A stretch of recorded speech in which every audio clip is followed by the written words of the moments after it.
Monster Club. Today's virtual event will have a Q&A component, so if you'd like to submit a question, please use the Ask a Question button at the bottom of the screen. If you see a question on the list that you'd like answered, please click the like button, which looks like a little arrow next to it, and we'll try and answer as many questions as time will allow. And since we're talking about the business at the bottom of the screen, I'd like to point out that you can purchase another copy of tonight's featured book, Monster Club, as you already have a copy that will be either on the way to you or ready for pickup by the beginning of next week. And by clicking on that buy button below, it'll take you to our store website where you can complete your purchase. Now, Vroman's is the oldest independent bookstore in Southern California. We are 128 years old. We've been around since 1894. And it's thanks to avid readers like you and our generous patrons who keep our business alive. So we appreciate every bit of support.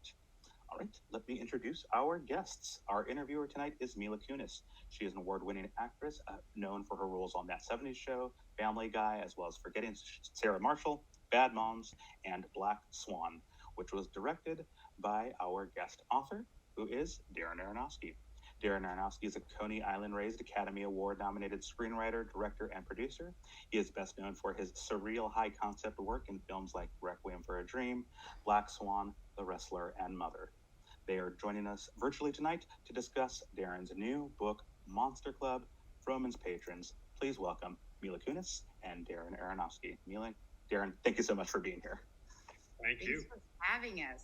I can't believe the bookstore is so old. I didn't know that California was that old. we were here since close to the beginning. Pasadena being one of the second oldest cities. So wow, that's amazing. And the bookshop is in Pasadena. Mm-hmm. Yeah, we are right on the route of the Rose Parade on Colorado Boulevard. Wow, I will come visit. Please do. We look forward to it. Hi everyone. Hi Mila. Hi Darren. This is so weird because I feel like I have to interview you, so I don't know when I'm supposed to speak and when I'm supposed to, be quiet. But thank you for asking me to do this. This is very cool. Yeah, thank you for being. I just know you are a mother, and your oldest is actually perfect target for this, which is great. And I was just excited that you're here, and it's so nice to see you. Thank you. I know. I was going to say, look, you sent her a book. Yes, I signed it. I did read the book, I'll have you know. Okay, like a real professional that I am. Exactly. Thank you. I think I texted you 20 pages in, and I was like, "Oh, you wrote Fight Club for kids." Oh God. You were like, "No, just hold on a second, it'll get better. Hold on." The fact that the man that wrote Requiem for a Dream, Mother, and Black Swan decided to write a children's novel was shocking to me. And I like to think that I probably know you better than most people, and I was shocked. So please tell me how and why this happened. Well, you know me, and I don't know most. You have a son. I do have a son, and that's probably not. It wasn't written for him. It was really very autobiographical, actually. When I was in elementary school, I had a monster club. Me and my friend Eric, who was my best friend and a much better artist than me, started a monster club where we would draw monsters, and then with our imaginations, we would fight them. And I just have I kind of remember everything from before I was 19. After 19, I don't remember anything for some reason, but before 19, I have a very crystal clear memory. And we still hang out, all those guys from elementary school. It's a really tight neighborhood. We're on a WhatsApp and we're always talking. In fact, the book is dedicated to them. And I kind of wanted to honor those friendships and those memories. But of course, just drawing monsters and fighting them in your imagination isn't enough. And also influenced by Goonies and Gremlins and even Stranger Things, I decided to kind of dive back into that imagination and see what happens. Well, okay, I didn't realize that this was based on a real story, but I guess I can say there's an antagonist and a protagonist, right? I don't know how much I divulge. There is two characters. There's a character named Darren who is questionable, right? So, well, he's definitely the bully, for sure. Right? Yes. Why did you make yourself this character, and was this based? Well, it's not me. It's not me. It's not me. Of course, It's no, just we no, just no. share. We just happen to share a name, and it's only a first name that we share. But I Okay. decided to name the lead Eric because Eric is Eric, who I grew up with, the real life Eric, was a better artist than me, and he kind of founded Monster Club. So, and he was a great artist, and so I decided to honor my friend Eric with that. And then I don't know, like just to prove I have some self humor, I wanted to name the bully Darren for some reason, and it kind of stuck. But HarperCollins, when we were doing, they're like, "You really want to do that?" And I was like, at that point, it was sort of a challenge, and I was like, "Why not?" For the friends I grew up with, it's clearly not me, but I know that they would laugh that I'm the bully. So it worked out. Then, can I ask you, were the monsters based off of any of the monsters that you actually drew when you were younger? So Brickman was my monster. Oh, Darren, this is so cute.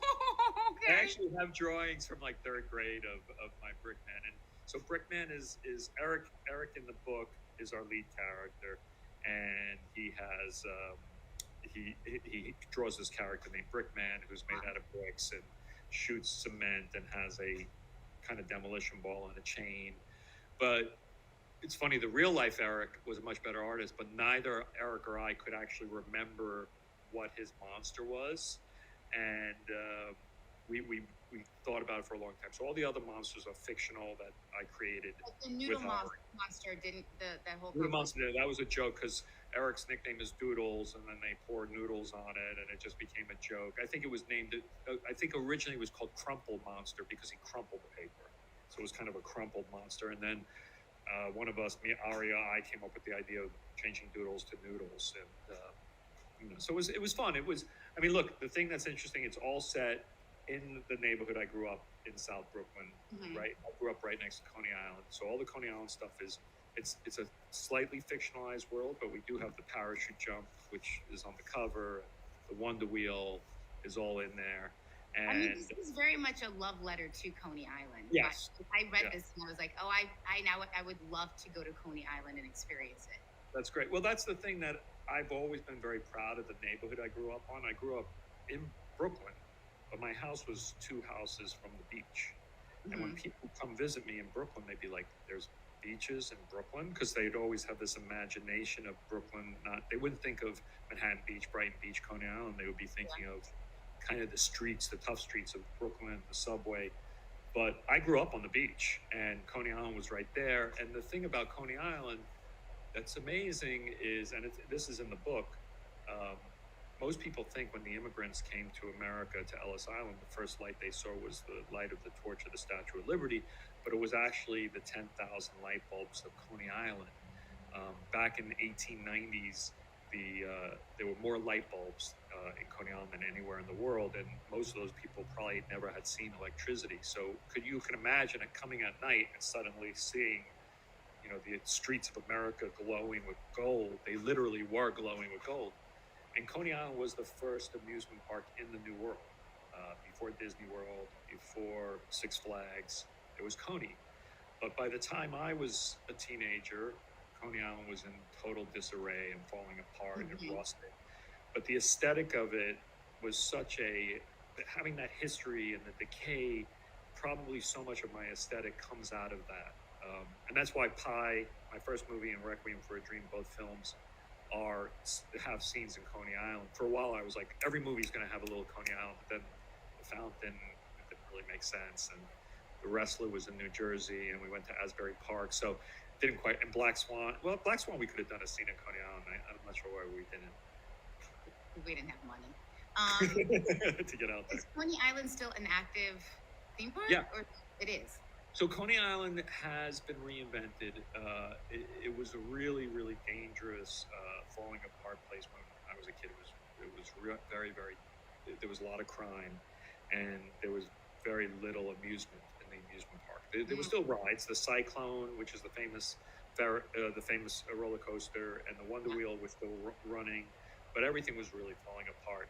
But then, as Brooklyn kind of has become expanded and the hipsters have taken over, there was this one guy named Dick Zigan, who's actually in the book as well, who is the unofficial mayor of Coney Island.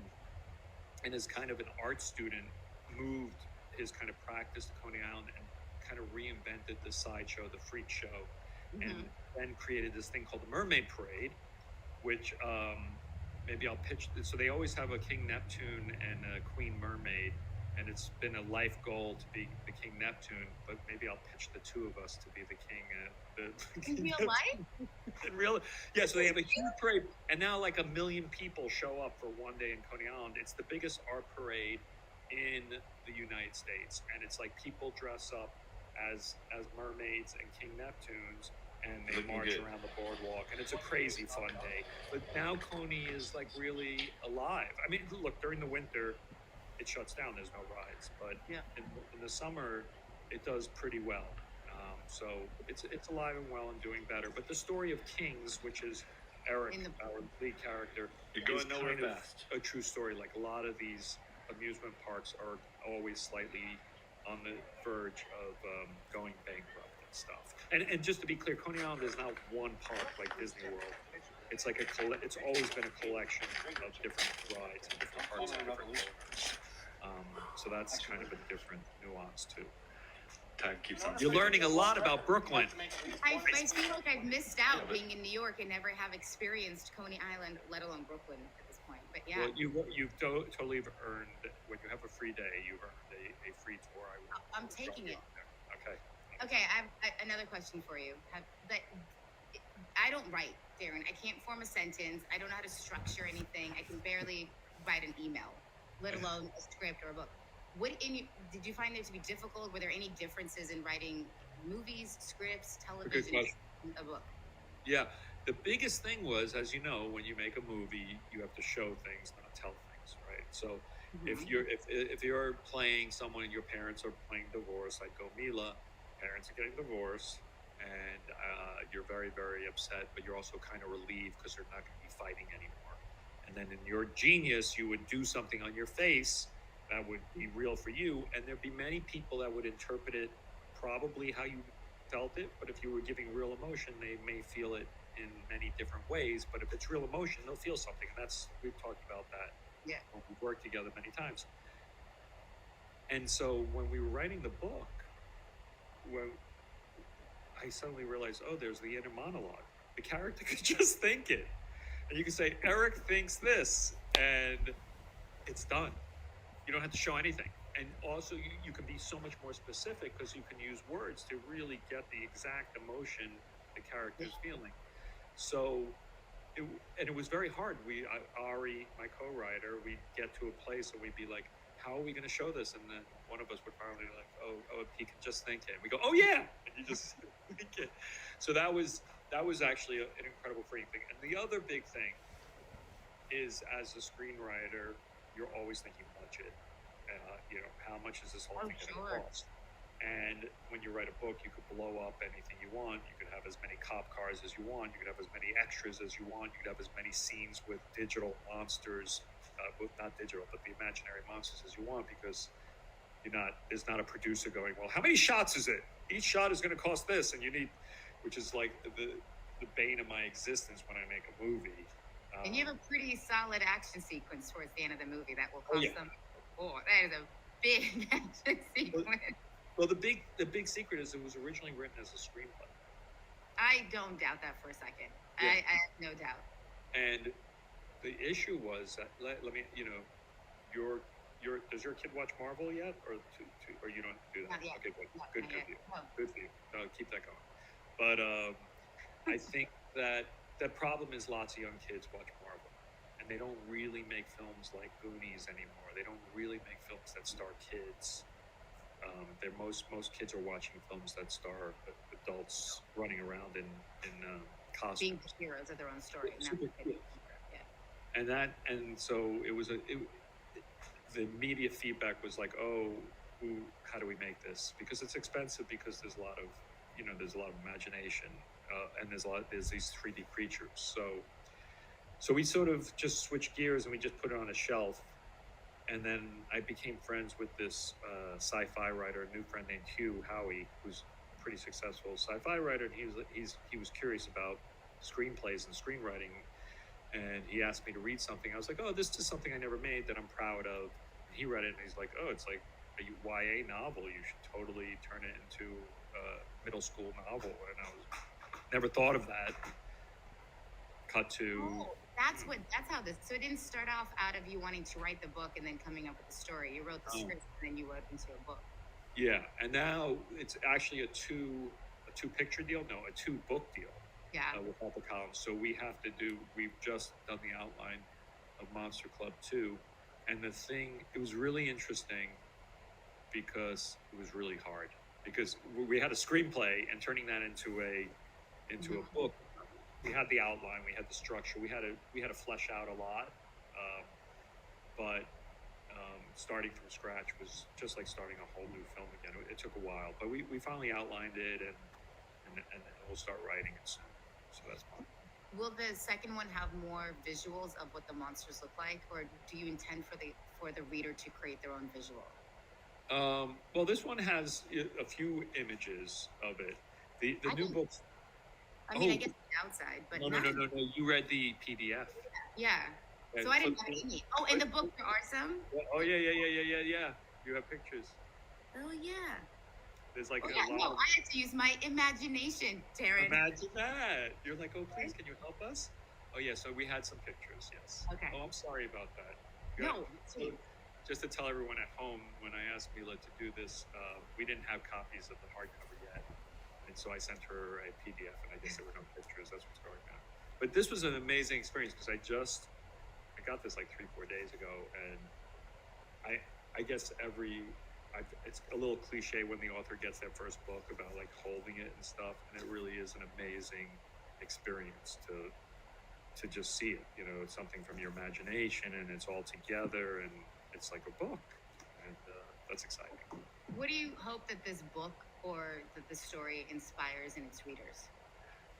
That's a good question. You know, the theme we eventually got to, and we figured this out more when we worked on the book, is there's that moment when you go from 5th grade to 6th grade, when you leave elementary school, when you go to middle school. For us, I don't know when you went. For me, it was from 6th to 7th, but now they go from 5th to 6th. I was 5th to 6th. Oh, you were 5th to 6th, okay. But you remember those 8th graders, first of all, they were huge, right? The 8th graders.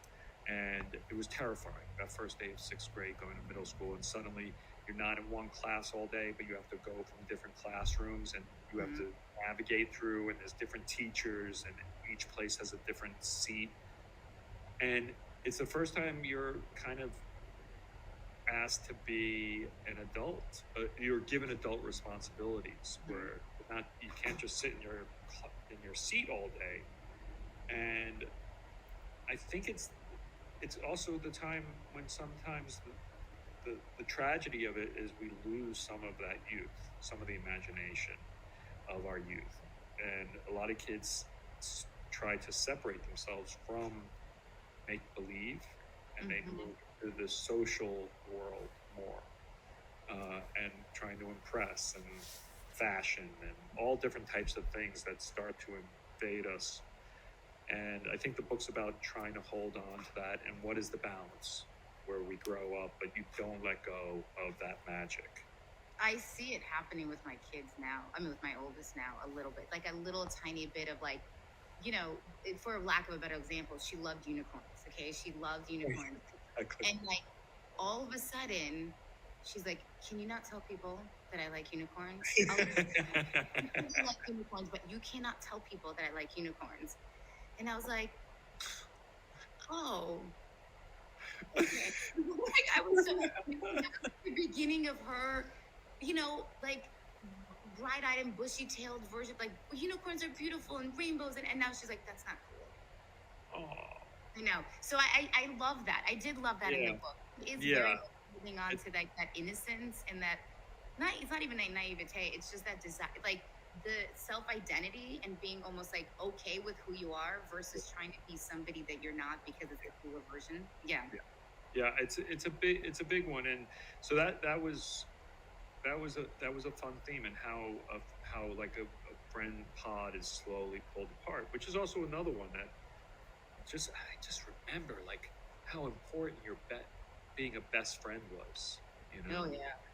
how competitive it was, that person's my best friend and not. And I just wanted to capture all those feelings because I think they're real for all of us.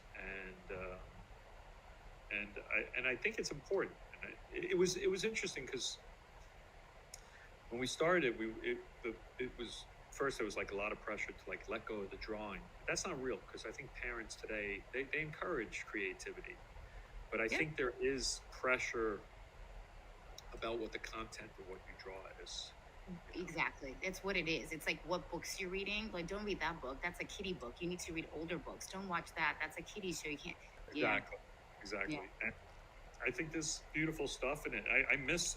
Do they? You still have a young one. Do they still have Pete on TV? The little chicken and the little duck that Joan Crawford used to. Not Joan Crawford. Joan Cusack used to narrate. Oh, it was a great show. No. Yeah, I don't know. I know the pig one is still around, right? The pig? Yeah, he's huge, right? Or she? He or she? Or I mean, there's a dad. But yeah, that's big. There's a new one. Darren's called Bluey. It's from Australia. Very popular. Bluey. But it is, I mean, Bluey's very cute. But to your point, it is all about remembering to have fun with your kids and enjoy your kids and don't have them grow up so fast. Yeah. So another big thing was putting divorce in it, which I thought was big because it is all about remembering to have fun with your kids and enjoy your kids and don't have them grow up so fast. Yeah. So another big thing was putting divorce in it, which I thought was big because there isn't that much stuff in children's literature about divorce. So I was going to talk to you about this. So you started off with that you bring that into the kid's life, and then the kid goes on their adventure, and it's not talked about again. It's not really dealt with again until the very end. You almost forget about it. Was that intentional? Did you kind of want the kids? That might be a little bit of a writing mistake. Maybe we should have revisited a little bit in the middle. No, I think that's a good script note, Miss Executive run the studio. But no, that's the parents. We lose the parents. It does, yeah. It shows up a little bit. The dad, there is some pressure. Yeah, the mom kind of goes away for a minute, but then she it does go away. But it's more the pressures on the individual parents. I think the dad's immediate emergency of losing his business and his namesake and all that becomes such a big part of it. But we could have brought the parents together for, I think it's okay. I think it's nice to go on a whole adventure and forget about it.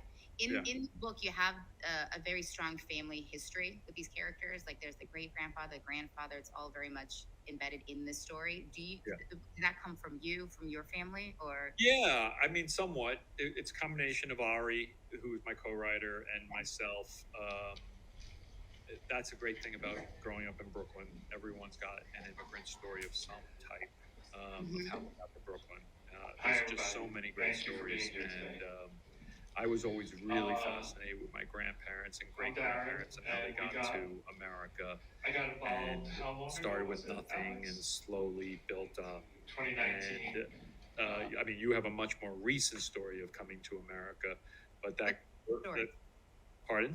It's the same story. An immigrant story is Yeah, and I've just always been fascinated by that. And the history of Coney Island, once again, is wrapped around my personal immigration. Like my grandparents came over in like turn of the century, like 1905, and that's when Coney Island was just sort of starting. And I've always been fascinated by that, New York, because it's kind of the history of my family in America. So just to give some backstory for anyone who hasn't read it, it starts off in Kiev with... Oh, wait, do you want me to read in Kiev? It's right, it does start off. It's in Kiev, yeah. Wait, do you want me to do a prefix? Do you want me to do the professional thing of giving a summary of the book? I think we're probably pretty far in. Maybe if someone asks a question of like, what the heck are you guys talking about? 30 minutes, Darren. You and I have been talking for 30 minutes. Okay, wait, tell it. It starts off in Kiev. Go on, because it is great. I tell you, we'll go quick. I have roots in Ukraine. Some other people I know that I like have roots in the Ukraine.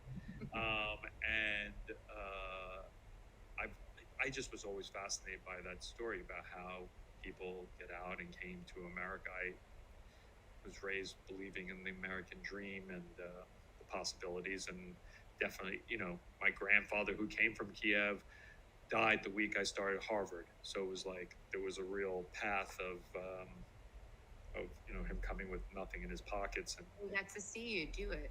he got to see me and know that it happened, and that was a good thing. So so I decided to bring a lot of that history, and the history of Coney Island was not in the original screenplay, but we suddenly realized we had room to create a bigger backstory for these characters. What's your favorite part of Coney Island? If you had to pick one, if you're going to take me one place, you only had 10 minutes to take me somewhere on Coney Island. Where would I would try.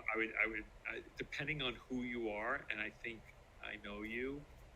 You're more of a cyclone person than you are the Wonder Wheel. My beloved Alice has not gone on a cyclone, and it's an issue for the two of us. Let's double date this. Let's go. But when you see it, you may not want to go. It's a roller coaster built in the 1920s, 1928, I think. I'm with Alice. I'm with Alice. Made out of wood. 8 people have died on it in its history. But it's fantastic. It's fantastic. What about hot dogs? Isn't there like a whole Coney Island hot dog? Isn't there like a whole? Oh yeah. Nathan's Hot Dogs is a famous classic thing. There's actually I think you've heard of Nathan's, right? You probably have seen that in the airport. I've seen Nathan's hot dogs for sale. Yeah. They sell them in the supermarket sometimes. So Nathan started in Coney Island. Nathan was I don't think he was Jewish. I'm not sure actually. With a name like Nathan, you would think he was Jewish, but he came and he started selling them for a nickel in Coney Island, and kind of made the hot dog famous. And it's still there. And every July 4th, they have a hot dog eating contest, which is one of the great spectacles on the planet. Where what's Joey's last name? Joey. Oh, is that where the big hot dog Joey something or other? I know he dips it in the so Joey. No, he has a funny last name. Joey Chestnut. So Joey Chestnut is the world champion for many years now, and the champion belt is the mustard belt. It's a yellow belt. It's the one award that I. What? How did that not make it in the book? It might actually be at the end in the last chapter around the Mermaid Parade. Might be a little quick shout out, but maybe not. I don't know. But anyway, so it's pretty amazing, and I think the world it's 10 minutes of how many hot dogs, and I think the world record is 70 or something hot dogs. That's disgusting. Okay, but speaking of mermaids, because this book does make you have to believe in magic to a certain extent. Like you have to have like a sense of that. How important do you think it is for not just children but for adults to allow themselves to believe in some form of magic? That's a great question. I think that's the movies in a lot of way. I think we go to the movies and we're swept away. You know, we go to see Lord of the Rings and we're swept away, and you believe it. And you're in the character. So we all do kind of believe it. Of course, when we wake up and the movie ends, or we wake up from a dream, we get very realistic and we have to get our latte and get to work on time and all that stuff. But I think all of it, it's really important to constantly remember that the world is filled with constant wonder, and that happens. I think spending time in nature, you are always wowed, and it depends on what you mean by magic, because magic can be many things. Like, I guess I'm saying like the idea of serendipity almost, or like it can be. I'm not saying you have to believe in mermaids necessarily, but I mean like I feel like us as adults I look at my kids and I believe my kids believe in things can magically happen, like and they do in their little world. Things do just magically happen, and at some point we all lose that. And what I do love about this book is that the kids and the parents never question that. Like it's never, you never put it in there where the parents question the kids' imagination or what they're doing. Like in that regard, they allow them to be kids and they allow all of this magic to happen around them. Yeah, that's true. Look, the world definitely needs that kind of positive optimism right now. And I do think we have a responsibility as artists and as anyone, as people, to be making positive visions of the future right now, and things about human connection. I think it's like if you look at my earlier films, there's a lot of darkness, but I was also making the films as in a time of like tremendous cynicism, and when basically Paris Hilton worshiping was the main focus on the planet. Yeah. And now I feel like people are pretty down on things, and I want to bring as much light into the game as I can. You want to make a romantic comedy with me? Darren, I dare you to write a romantic comedy. I double dog dare you to write a romantic comedy. Double dog dare me, Mila. Not daring you on. It's on record. I double dog dare you. I would die to read this romantic comedy from your brain. Got it. What would you say would be your, like, when you were growing up, did you read books a lot? Were you an avid reader? I'm not. I'm not. I think I was very much an undiagnosed, slight dyslexic kid. I was very early on. I had reading issues and some speech issues that I don't think they had a term for, and so I was slow. And I think I'm still a very, very slow reader. But so I think I very much was attracted to visual stuff early on. Probably why I became a visual storyteller is the direction I went. But there were. I was gonna try. Okay, I swear, when you were like, I wrote a children's book, I was like, oh, he wrote a graphic novel. Yeah. In my mind, I would have been certain that you wrote a graphic novel. Yeah, which I've done a few graphic novels actually. I believe it. Yeah, I've done a few of them, but yeah. Well, I guess you would agree that I was a slow reader, but No. Just from how your brain works and just how visual and how visceral your visuals are, I just would have gone with a graphic novel. Right. Yeah, I think if I hadn't written the screenplay, that was the head start. I think starting from scratch, like we are at Monster Club 2, is really a lot of work and it's hard. I found it rewarding because it is a different medium. As I said at the beginning of this, like getting into characters' heads in such a specific way was really kind of a relief in a lot of ways, because you can really cover a lot of ground quickly that way. And I think the only way we can do it the way we work is with like voiceover, where you get a sense of that. Think Goodfellas, or you can get a lot of ideas across in that way.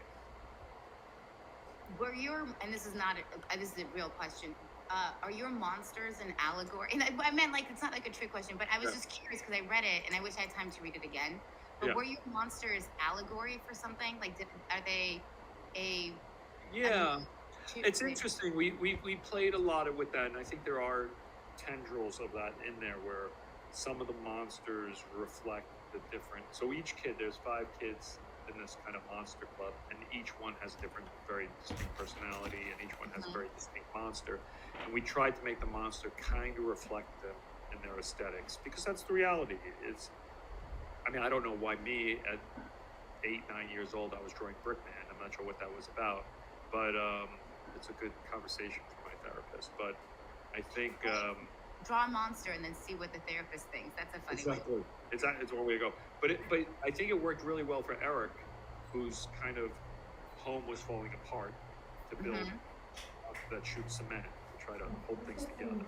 Yeah. And I think that we saw those connections, and all the monsters we tried to put a little bit. So, but these are not monsters. It's funny because people sometimes think Monster Club scary. Let me answer. It's not, the monsters aren't scary. They're actually very sweet in a weird way, and they're not frightening at all. It's a little bit like Pokemon is what people have told me, which I don't know what that means, but I believe that. Okay, I can see that. Yeah. Oh, we're a big Pokemon collecting family. How are you? But pocket monsters. They're like kind of like fun little. They're like almost like they're more pet-like than they are like Frankenstein-like. Yeah, exactly. And one of the big fights is between Eric's monster Brickman and his actual living dog, Dr. Pepper, which I really enjoy. And you got to see there's a great drawing of Brickman riding on Dr. Pepper. See if I can remember. See, none of this that I have. I just had to picture. You had to use your imagination. Unbelievable. Are the noodles in there? Do we have those? The monsters are in there. They're on the cover too. because I had a whole visual of what the noodle monsters look like. Well, the way the artist did them here is not how I imagine them too much. So the illustrations are great. I'm really happy. They're by Ronald, and he did an incredible job with them. He based it off of some of our drawings, but some of them he went on his own, and I like them. I love all of what he did, but there was I have one question. It's not about the book, but about the photo that is of you in the Darren, please demonstrate. Yeah. Do you have red hair? Yeah, you didn't know that? No.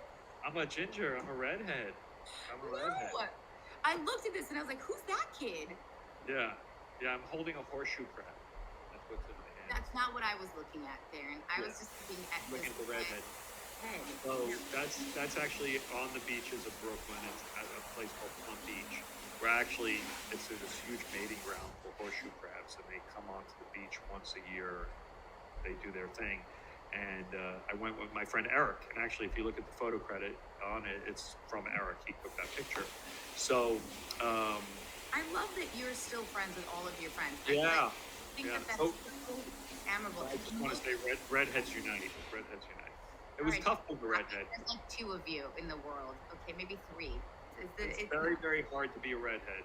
It's much harder than being someone with brown hair. And I would pray not to lose. Basically, here it is, Brickman versus Dr. Pepper. Oh yes, that's not what I pictured it. I mean, like at all, not where my head went. Isn't that? Okay, well that's what it was. But I would go with my grandma to the beauty parlor, and all the other old ladies would go, "That's the color. That's the color I want." And they'd grab my hair. "Can I cut a piece?"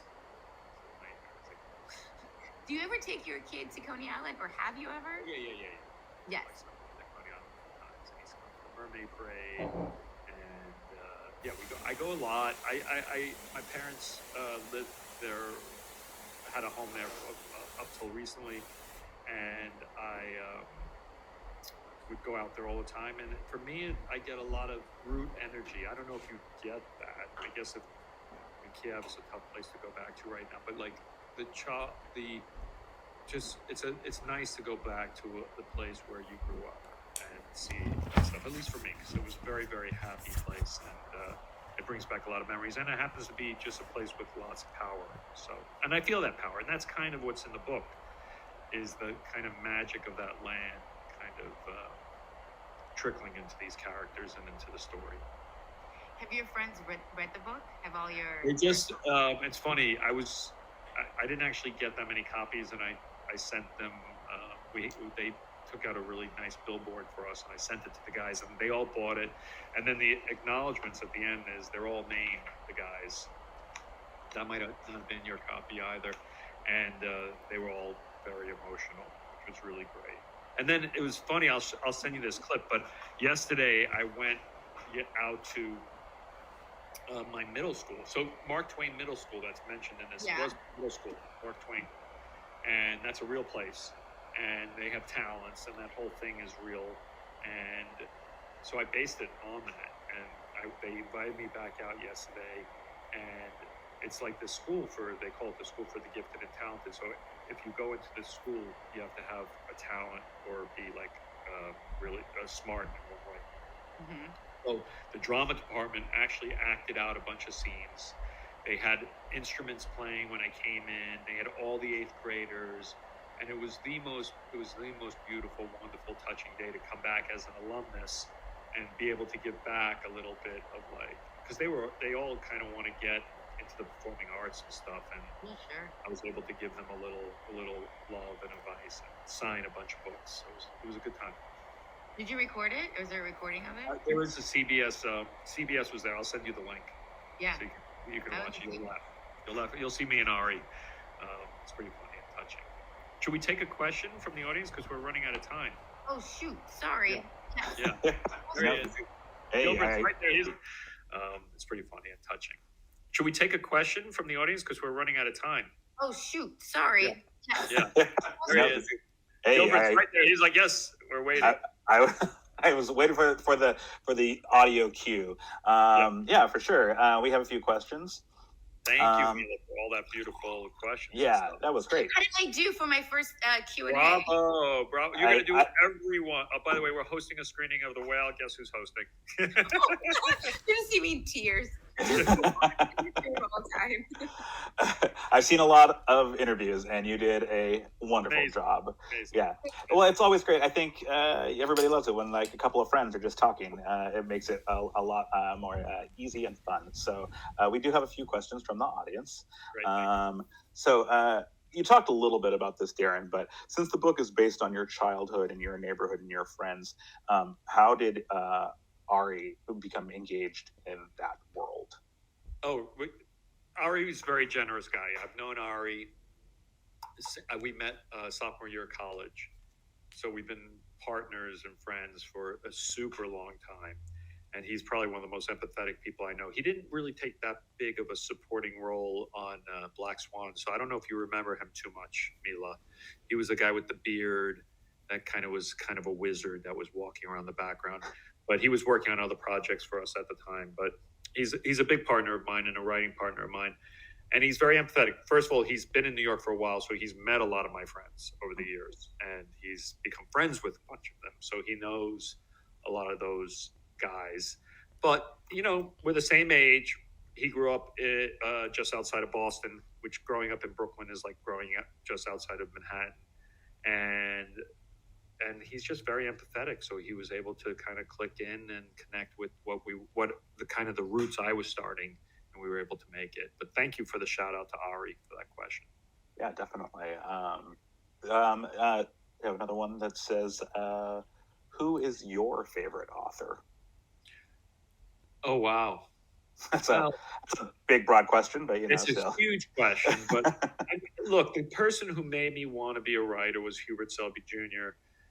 It's not kid appropriate. Who was an early beat writer, and he wrote Last Exit to Brooklyn, which I stumbled on when I was in college. I saw the word Brooklyn in the library, and I pulled off Last Exit to Brooklyn off the bookshelf and devoured it. And it kind of showed me that there are many ways to write fiction, because he kind of wrote fiction as a poet. And that inspired me, and I started really, really digging into writing after that. But as a kid, well, right now, actually, in New York, I did another book thing the other day, and someone asked me what's your favorite children's book? And this is, I don't know if you know this one, Mila. Have you ever read The Arrival by Sean Tan? No. Oh, I'll send you a copy. Mila. It's great. It's actually a lot of work for parents because there's no words in it. It is a graphic novel, and you have to kind of walk through it. Oh, you're going to love it. Graphic novels. No, it's really great. But you have to sit there and describe it. But your 8-year-old will love it. Love it. It's awesome. Great. Yeah. I guess this question kind of dovetails with that one, which you could have answered already, which is what is one book everyone should read? So I don't know if that's Last Exit to Brooklyn. Well, it's not everyone, I guess, over a certain age. Book. Well, that's actually a very hard question. One book everyone should read. Mila, I want you to answer this one too. I mean, I was going to give a really smart ass answer, so I don't have a real one. I was going to go. You're not going to say the Bible. You're not going to say the Bible, Mila? That's literally what I was going to say. A lot alike. We're old friends. No, one book that everyone. Oh my God, I'm so predictable. Yes. No, I was there. I mean, that would be the obvious answer for a lot of people. But one book everyone should read is it's really too hard. But I probably would. I mean, what would you say, Gilbert? Where would you go with that one? Because everyone, the trick question is everyone. Everyone, yeah. How do you find everyone? Then it's got to be. You got to think of everyone is. Yeah, I have an answer, guys. That's not highbrow. Okay, this is not highbrow literature. Okay, go ahead. There's a book that I read not that long ago. It's 2 books. Okay, I'm gonna recommend 2 books, not highbrow. One is called The End of Everything, Astrophysically Speaking. Oh, that's good. Okay, and it's a fantastic book. It tells you exactly how the world or how the universe can end. It's not a matter of if, it's simply a matter of when. And it walks you through these different ways, but it's all about like legacy and what's the it's a beautiful book. Wow. It's an autobiography essentially by Poetic. Poetic or like nonfiction? It's a little bit of both. Like it's I think the author's name is Katie Mack, and it's like there's something very beautiful and cathartic at the end of the book where you're almost like, oh, beautiful book, okay? Not highbrow at all, but just a really great book. And then the other one is The Tao of Pooh. Oh, there you go. That's a good one. Yeah. Love. Okay. Yeah. Actually, Winnie the Pooh in general is just great. It's great. Winnie the Pooh in general. And just I would have when I was at like 18, I did this incredible adventure where I went to Prince William Sound in Alaska, and I kayaked around there, doing science research, and our professor brought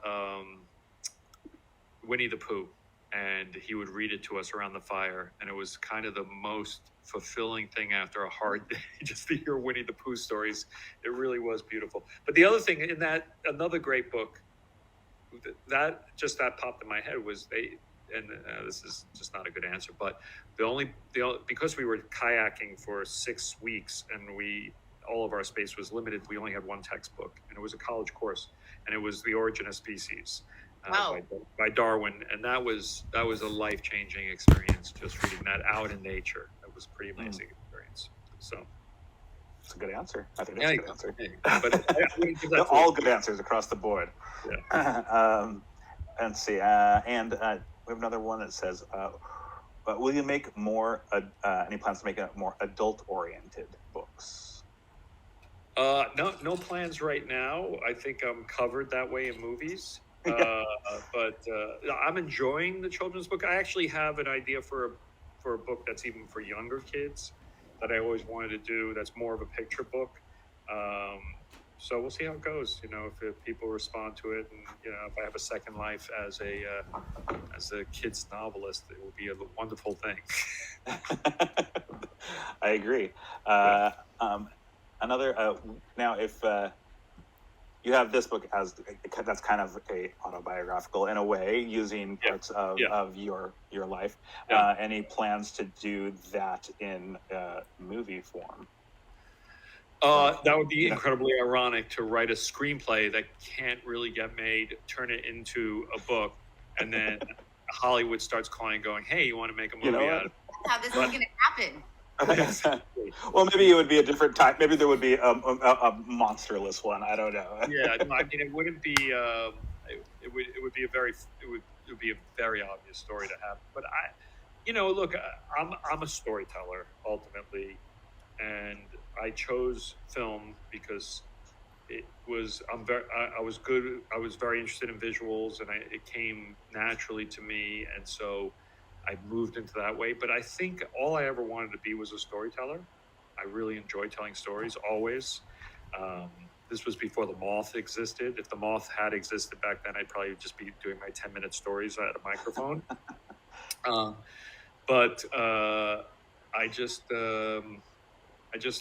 love telling stories. So the fact that this story is in the world is enough. I've serviced it, and I'm excited to see how these kids grow up. And that's the next book is the next grade. They're 6th graders in this, and they're 7th graders in the next book. So I can go all the way through high school. We'll be fine.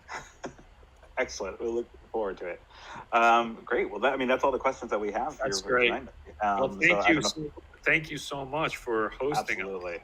Really sweet. Absolutely. Next time you're in Pasadena, make sure to stop by, and also, maybe Monster Club 2. We can get you. Yes, that would be amazing. You over on this coast. That would be for amazing. it. Amazing. We'll love it. Mila, I will see you as we discussed. I'll see you in 2 days. All right. Everyone, thanks for coming out and supporting us. You'll be getting your books soon. We'll let you know when they are ready, when we have the book plates. The last thing is, if we buy 6 copies, if you look at my feed or something on my Instagram, you send us a receipt. We give you a signed poster of any movie of mine you wanted. So what? That is... So you don't get anything, Mila. You can't do it. But if you do 6 copies and you send it to, I think it's Monster Club 6 copies at gmail.com. You look on my Instagram. You can. We're giving out we're giving out some posters. That's very cool. Okay, well, we'll mention. Well, Vromans will make sure to mention that as well. Yeah, you got to be. You got to be. Thank you, Mila. Mila, sign off first. Go away so that I'll. Thank you, guys. Darren, thank you for asking me to do this. This was such a privilege. So much fun to hang out with you. Thank you. We really appreciate it to both of you. So everyone, have a great night. Bye, Mila. Bye-bye. Good. I feel good. I have to take care of my actors, and she's good. She's going to go to bed. It was a very big favor, and I'm blessed to have a friend like that. So Absolutely. Thank you, everybody, for watching, and thank you, Romans, and I cannot wait to come see you guys soon. Thank you so much, Darren. We truly, truly appreciate it. Have a wonderful night.